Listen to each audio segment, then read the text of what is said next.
Good morning, students. Today we read chapter 3 Minerals and Power Resources.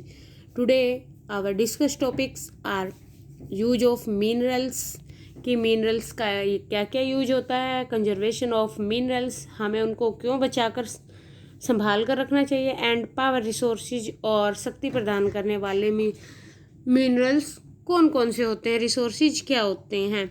Now we read about use of minerals. Minerals are used in many industries. आपको पता है कि minerals का use कहाँ पर होता है, इंडस्ट्रीज के अंदर होता है. Minerals which are used for gems are usually hard. जो उनसे जेम्स यानी कि जिन रत्नों का प्रयोग किया जाता है वो प्राय कठोर होते हैं, हार्ड होते हैं. These are then set in various style of jewellery, जिनसे अलग अलग प्रकार की ज्वेलरी तैयार की जाती है. Copper is another metal is used everything for coins to pipes. तांबा कॉपर एक ऐसी मेटल्स है जिसका यूज किया जाता है सिक्के से लेके पाइप बनाने तक, जिसका हर एक चीज में यूज किया जाता है. Silicon used in computer industries is obtained from quartz. Aluminium obtained from its ore. Bauxite is used in automobiles and airplanes, bottling industries, buildings, and even in kitchen cookware. Aluminium का प्रयोग किया जाता है automobiles के लिए, हवाई जहाज के लिए, बोतलबंदी उद्योग के लिए, भवन निर्माण के लिए, यहाँ तक कि रसोई के जो बर्तन होते हैं, हमारे जो किचन के कुकवेयर होते हैं, खाना पकाने वाले बर्तन होते हैं, उनमें भी इनका यूज किया जाता है. Conservation continue. Next topic is conservation of minerals. हमें उन्हें क्यों संभाल कर रखना चाहिए.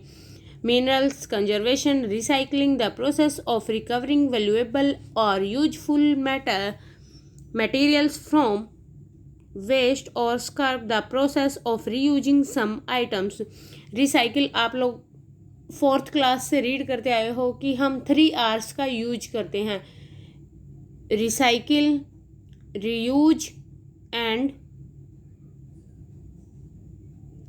reuse. जिसमें हम लोग क्या करते हैं, जब एक चीज़ का उपयोग कम हो जाता है उसको हम संभाल के रखते हैं, फिर उसका दोबारा, जैसे हमारी पुरानी किताबें होती हैं उनका रीयूज हो जाता है, अगर हम किसी दूसरे बच्चे को उनको पढ़ने के लिए दे देते हैं. Recycling require energy. इसमें हमें एनर्जी की आवश्यकता होती है, but recycling use less energy than the mining and manufacturing of new resources. जो हम खनन करते हैं या दूसरे रिसोर्सेज का निर्माण करते हैं उनसे कम एनर्जी हमारी खर्च होती है.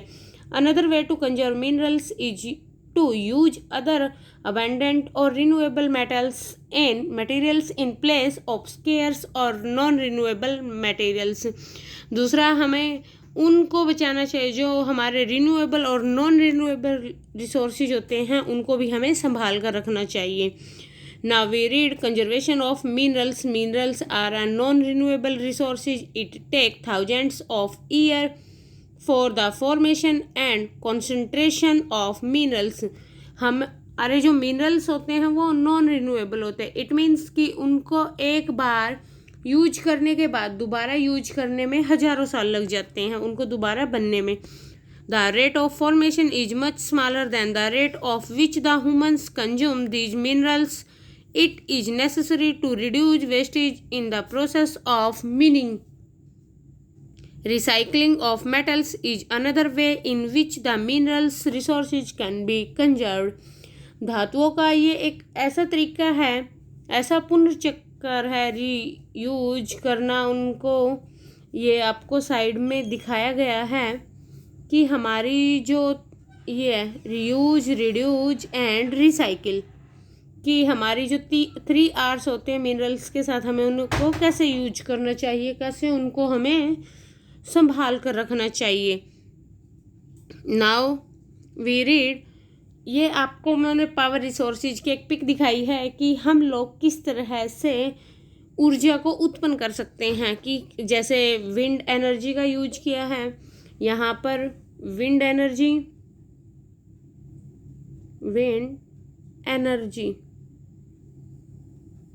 सोलर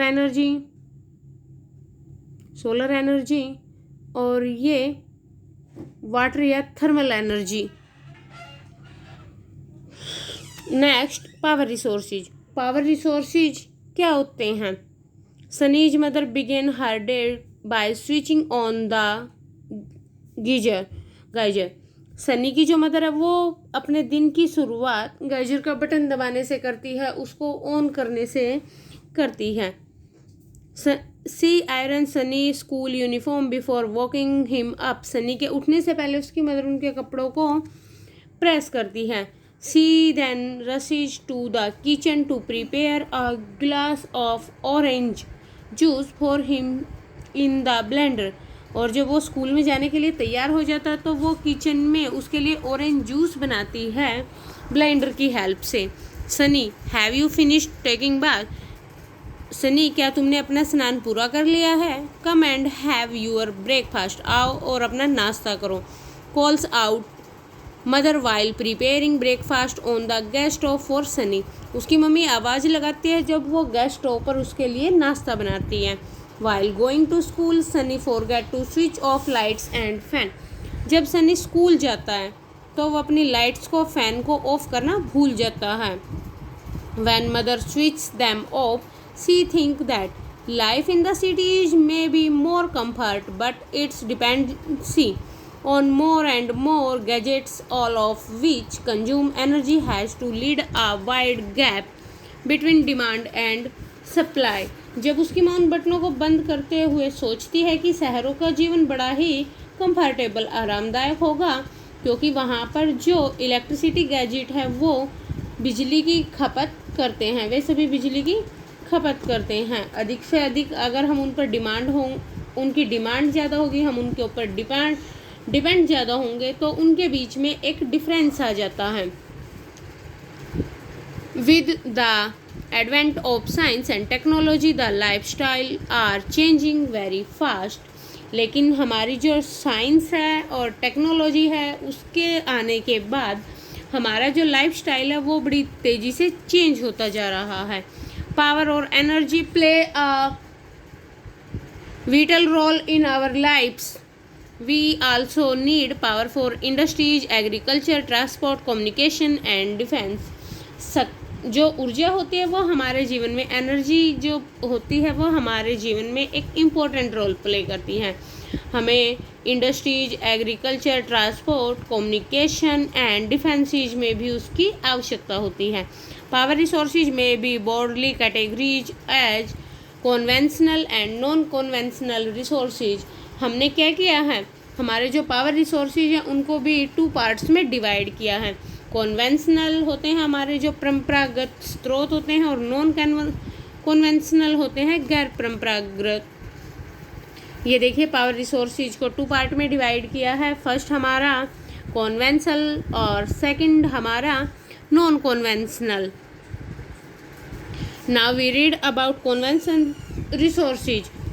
हम कॉन्वेंशन रिसोर्सेज के बारे में रीड करेंगे। Convention resources of energy are those which have been in common use for a long time. हमारे वो होते हैं जिनको हम काफ़ी लंबे समय से यूज करते हुए आ रहे हैं। Firewood and fossil fuel are the 2 main conventional resources also. इन्होंने हमारे 2 मेन कॉन्वेंशनल एनर्जी रिसोर्सेज बताए हैं, फायरवुड जिसको हम ईंधन कहते हैं एंड फॉसिल जिसको जीवाश्म ईंधन कहते हैं। फायरवुड क्या होता है? It is widely use for cooking and heating. इसका उपयोग हम खाना बनाने के लिए, ऊर्जा पैदा करने के लिए करते हैं, ऊष्म यानी कि हीट पैदा करने के लिए करते हैं। इन आवर कंट्री, हमारे देश में more than 50% of the energy used by villagers came from firewood. 50% से भी ज़्यादा इस एनर्जी का यूज हमारे देश में गाँव में किया जाता है।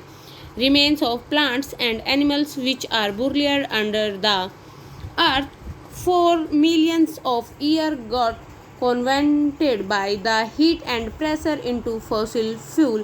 ये आपको फॉसिल फ्यूल की डेफिनेशन दी गई है यहाँ से लेके यहाँ तक। Remains of plants and animals which are buried under the earth for millions of years got converted by the heat and pressure into fossil fuels। कि हमारे जो पौधे होते हैं, प्लांट्स होते हैं और एनिमल्स होते हैं, उनको जब हम लाखों वर्षों तक ज़मीन के अंदर दबा कर रखते हैं।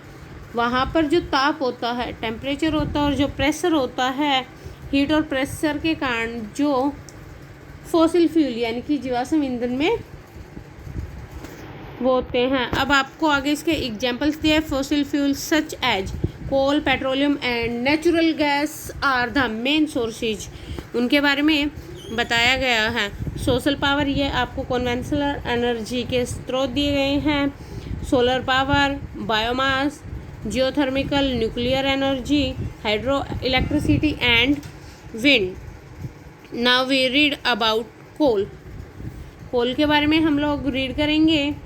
This is the most abundantly found fossil fuels. It is used as the domestic fuel. ये बड़ा ही जो हमारे ट्रांसपोर्ट के अंदर इसको यूज किया जाता है। यह जीवाश्म ईंधन है। It is used as the, जो उसके लिए यूज किया जाता है in industries such as iron and steel, steam engine and to generate electricity. Electricity from coal is called thermal power. जो हमारे घरेलू ईंधन होते हैं, इंडस्ट्रीज होते हैं जिनमें हम लोग आयरन और स्टील का यूज करते हैं, जिनमें हीट पैदा करने के लिए जिस एनर्जी का हम लोग यूज करते हैं उस एनर्जी को हम लोग थर्मल पावर के नाम से जानते हैं। The coal which we are using today, जिसको हम आज यूज करते हैं, फाउंड मिलियंस ऑफ ईयर, इसको हजारों लाखों अरबों साल बने इसको बनने में। अरबों साल पहले की बात कही है। When gents fans and swamps got buried under the layer of the earth. Coal is therefore referred to as buried sunshines. लाखों साल पहले फन और दलदल के कारण हमारी जो पृथ्वी की परतें हैं वो उनके दबने से बना है, जिस कारण से इसको बुरियड सनशाइन के नाम से भी जाना जाता है। The leading coal producer of the world are China. सबसे ज़्यादा वर्ल्ड के अंदर कोल कहाँ पर पाया जाता है?